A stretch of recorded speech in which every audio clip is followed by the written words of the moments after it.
ஓம் ஸ்ரீ மகாபெரியவா திருவடிகள் சரணம். உங்களோட குடும்பம் மன நிம்மதியுடனும் மகிழ்ச்சியாகவும் இருக்க வேண்டுமா? அப்போ ஒரு கைப்பிடி கல்லுப்பு இருந்தால் மட்டும் போதுங்க. பணம் இல்லாவிட்டாலும் நாமாக இருப்பதற்கு என்ன காரணம் அப்படின்னு பார்த்தீங்க அப்படின்னா, அது நம்ம குடும்பமாக இருக்கிறது மட்டும்தாங்க இருக்கும். நாமும் நம் வீட்டில் இருப்பவர்கள் அனைவரும் நினைக்கக்கூடிய ஒரே விஷயம் என்ன அப்படின்னு பார்த்தீங்க அப்படின்னா, நம்முடைய குடும்பத்தில் எப்பொழுதுமே சந்தோஷமும் மகிழ்ச்சியும் இருக்க வேண்டும் அப்படிங்கிறது தானங்க.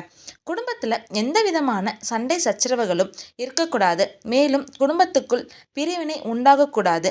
குடும்பத்தில் வறுமை என்பது இருக்கக்கூடாது என இது போன்ற விஷயங்களுக்காக தானங்க நாம் குடும்பத்திற்காக கோவில் கோவிலாக சென்று குடும்பமாக சென்று பிரார்த்தனையை மேற்கொள்வோம்.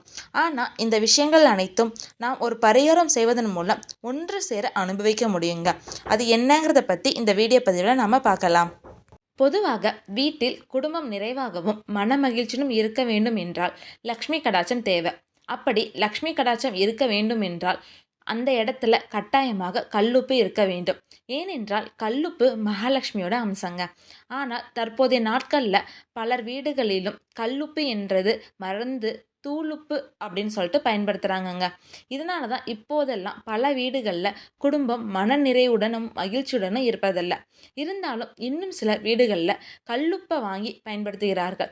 அவர்கள் வீட்டில் எல்லாம் குடும்பம் கலகலவென மன நிறைவுடனும் எப்பொழுதும் நிம்மதியாக இருக்குங்க. மேலும் உங்களுக்கு ஒரு உண்மையை சொல்லவா? எந்த வீட்டில் கல்லுப்பு அல்ல குறையாமல் நிறைவாக இருக்கின்றதோ அந்த வீடுகளில் பணம் ஐஸ்வர்யம் போன்றவைகளுக்கும் பஞ்சம் இல்லாமல் இருக்குங்க. இதுதான் உண்மையும் கூட. அதனால நாம் குடும்பமும் மன நிறைவுடனும் சந்தோஷமாக இருக்க கல்லுப்பை பயன்படுத்தி தாங்க நம்ம பரிகாரமும் செய்ய போகிறோம். இந்த பரிகாரம் செய்வதற்கு ஒரு கண்ணாடி பவுல் அப்படி இல்லைன்னா மண்ணால் செய்யப்பட்ட ஒரு பவுல் ஒன்றை எடுத்துக்கோங்க. அந்த பவுல் நிறைய உப்பை நிரப்பி அதன் மேல் வட்ட வடிவமாக 5 மிளகை வச்சுக்கோங்க. இப்போது இந்த பவுலை உங்கள் வீட்டின் வரவேற்பு அறையில் ஏதாவது ஒரு மூலையில் வச்சிருங்க. நாம் இப்படி நிரப்பி வைத்திருக்கும் கண்ணாடி பவுல் உடையக்கூடாதுங்க. மற்றும் உப்பு கீழே கொட்டவும் கூடாது. அதனால் குழந்தைங்க வீட்டில் இருந்துச்சு அப்படின்னா அந்த வீட்டில் ஜாக்கிரதையாக ஒரு மூலையில் பத்திரப்படுத்தி வைக்க வேண்டியது ரொம்ப அவசியங்க. அதனால் வீட்டின் மூலையில் இருக்கும் மேஜைகள் அலமாரிகள் பீரோ போன்ற இடத்துல வச்சிடலாங்க. நாம் இப்படி வரவேற்பு அறையில் உப்பு 10 நாட்கள் வரை அங்கேயே இருக்கும்படி நீங்கள் பார்த்துக்கோங்க. அதுக்கப்புறம் நீங்களே உங்கள் வீட்டில் நிகழும் மாற்றங்களை உணர தொடங்குவீர்கள். எப்பொழுதும் ஒருவருக்கொருவர் பேசிக்கொள்ளாமல் கஷ்டத்தோடும் மன சஞ்சலத்தோடு இருப்பவர்களும் அடிக்கடி சண்டை போட்டு கொண்டிருந்தவர்களும் கூட சந்தோஷமாக ஒருவரை ஒருவர் பார்த்து பேசிக்கொள்ள ஆரம்பிச்சிருவீங்க. உங்கள் வீட்டில் அதையும் மீறி இருக்கும் கடன் சுமை வறுமை போன்றவை நீங்கி உங்கள் வீட்டின் மீது கண் திஷ்டி விழாத வண்ணம் இந்த உப்பை பார்த்து கொள்ளுங்க. பின்பு 10 நாட்கள் முடிந்தவுடன் இந்த உப்பை உங்கள் வீட்டின் அருகில் உள்ள நீர்நிலைகளில் கரைத்து விடலாங்க. அது எதுவாக வேணாலும் இருக்கலாங்க. ஆறா இருக்கலாம், குளமா இருக்கலாம், ஏரியா இருக்கலாம், என் கிணறா கூட இருக்கலாங்க. ஏதாவது ஒரு நீர்நிலையில் அந்த உப்பை நீங்கள் கரைச்சி விட்டுருங்க. அதுக்கப்புறம் அதே போல் உப்பை நிரப்பி மிளகை வட்ட வடிவமாக வச்சு அதே இடத்துல வச்சிருங்க.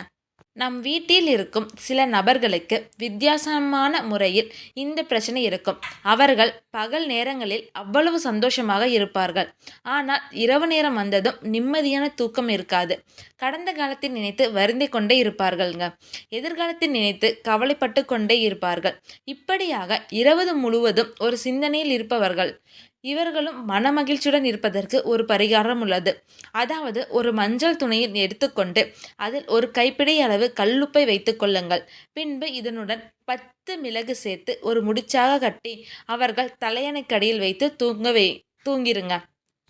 இப்படி 3 நாட்கள் அந்த முடிச்ச அவர்களின் தலையணையின் அடியில் வைத்து தூங்க சொல்லுங்கள்.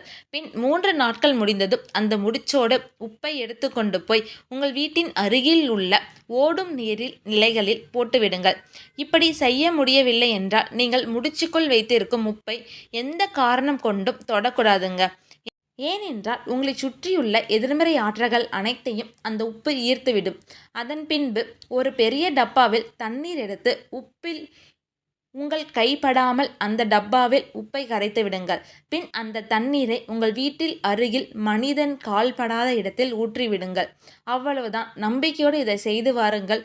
உங்கள் குடும்பத்தில் கலகலவென சந்தோஷமும் மகிழ்ச்சியும் நிரம்பி வழியுங்க. ஹரஹர சங்கர ஜெய ஜெய சங்கரா. ஹரஹர சங்கர ஜெய ஜெய சங்கரா. ஓம் ஸ்ரீ மகா பெரியவா திருவடிகள் சரணம். அனைவருக்கும் நன்றி.